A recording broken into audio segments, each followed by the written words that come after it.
For today's final feature, we travel with Mota-Engil to southern Malawi and Likoma Island to observe how investment in this country's infrastructural assets is contributing to its socio-economic growth and development. We started as a pure construction company, and today we do mining, we have also logistics, we have the whole operation of the ports in the lake.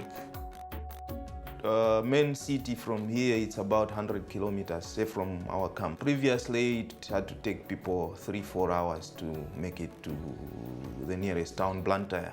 The Bangula Road was a project financed by EU and Malawi government. It is an extremely important road because it is a north-south corridor. Here in this area, we produce a lot of livestock which has to be transported to urban areas like Blantyre. And having no good infrastructure makes life very challenging. Sometimes transporters would even refuse to come to an area where the road is going to wreck their cars. Yeah. It's also a road that will lead us to the border, the south to Mozambique. In the long run, it is going to link us to the sea. So Malawi being landlocked, I think it's the beginning of the opening. So as a main road, it is a link to this area from other districts. There are a lot of companies that are coming to open their factories, like government programs like education, health sector, agriculture will be speeded up. It will be very easy again for everybody who want to do some business in the Shire Valley to make it because of the accessibility of the roads. So when we got involved in the redesign issues, we started all the survey works from the beginning. This section is going full reconstruction because the level of deterioration was just high. One of the biggest production of cattle in the country. You have a huge production of sugar, and the sugar is one of the biggest contributors on the GDP. And you have also a lot of production of wheat, maize, and cotton. So by improving the road condition, the transportation became cheaper, and these people, they gained immediately some competitiveness on the market. And of course, the country could use those resources in order to take advantage of the Nsanje port. The people of Ngabu, Chikhwawa, Nsanje, I think the number one thing they could ask for was the road. You need a road for people now to start thinking, now we must move forward.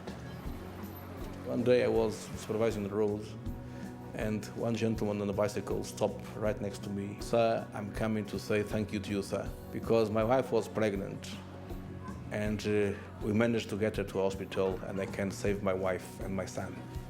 Building a lot of roads on these locations, we contribute directly, indirectly for the alleviation of poverty. The people benefits immediately from a fast access for goods and people transport. People can access to hospitals, to health, and can do it fast. As part of their corporate social investment program, Mota-Engil donated a much-needed ambulance to Bait-Cure International Hospital in Blantyre. This used to be, and until recently, was the largest clubfoot treatment program in the world, with over 5,500 children in treatment. Malawi is making good progress towards meeting a number of the Millennium Development Goals, but orthopedics, which is our main focus, doesn't feature in the Millennium Development Goals. Orthopedics is really the hidden part of the iceberg in sub-Saharan Africa when it comes to medical treatment. Malawi is a less developed country. Nearly half the children here at the age of 5 are stunted. They have poor nutrition and they have very poor access to healthcare.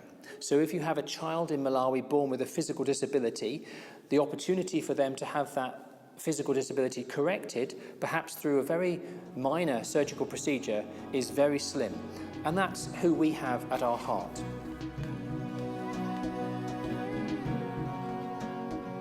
The airport has brought very good development to this island. Number one, it has added beauty to it. Number two, it has sustained tourism.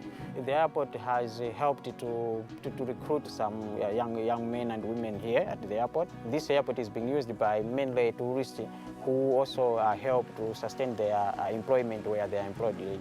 This airport has helped us a lot in medical emergencies, especially when we have someone who is critically ill. We need to airlift him to Lilongwe or to Mzuzu. There was a runway there, very poor runway. There was a number of accidents happened in 2009. In Likoma Island, you have 10,000 people. If someone has to be rescued with urgency, or the airport didn't have the capacity to land an ambulance aircraft, for instance. Indirectly, of course, there is also Chikhwawa, which is also employing local citizens. It is doing very, very well as a result of increase in customers. And there are also people who are supplying supplies to Chikhwawa. So in essence, the airport has really contributed to our business locally. By having that kind of runway there, that has upgraded the safety and the quality of the service of Chikhwawa. Malawi is very central, it's a platform. From here you can go into Zimbabwe, Zambia, Mozambique, Tanzania. So the time of changing mindsets has come, and people have to believe. Malawi is among a group of low human development countries on the Human Development Index. Food insecurity is a cyclical problem which has been with Malawi for a long time. While Malawi's agricultural production saw a quite remarkable increase, there hasn't been a similar sustained improvement in nutrition levels. Some of these reasons is because the agriculture is still by and large dependent on rain, so too little irrigation. It's also a lot of monocrops and small-scale agriculture. So there's a need for diversification of the agricultural sector, for more climate-resilient crops, and for higher value addition, so that the rural population would be productively engaged throughout the year and not only during harvest season. Investment in infrastructure accounts for a significant improvement in economic growth in a number of countries across Africa, and as we've seen in today's examples, holds the potential to achieve even more. Thank you to all our contributors for their insights on today's show. Please join us next month on Tuesday the 13th of August as we bring you news stories of inclusive business across the continent. But for now, thanks for watching.